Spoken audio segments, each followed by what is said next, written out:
Nicole Andres Valles, and today I will present my infographics about quality educational goals. Quality education builds skilled tourism professionals and supports sustainable destinations. It plays an important role in shaping individuals and industries. So what is quality education? Quality education ensures inclusive, equitable, and accessible learning opportunities. It develops the knowledge, skills, and values needed for employment and sustainable development.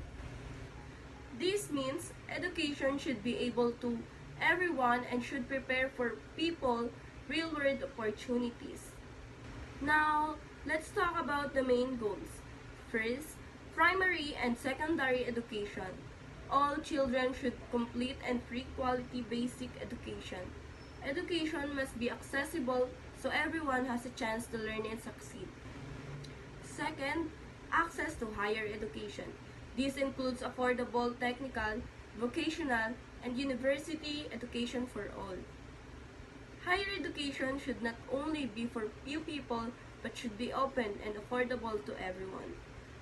Next, how does education support tourism growth? Education provides internship and on-the-job training. These experiences prepare students for real-work environments. It also includes skills, certifications program to ensure professional standards. Tourism seminars and workshops helps improve knowledge and update skills.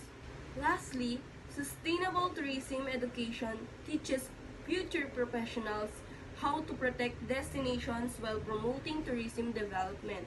In conclusion, quality education builds skilled tourism professionals and supports sustainable destinations. By ensuring access to education at all levels, we help create a strong tourism industry and a better future for everyone. That's all for today. Thank you for listening. Again, I am Princess Nicole Andres Valles from 1.9 BSTM.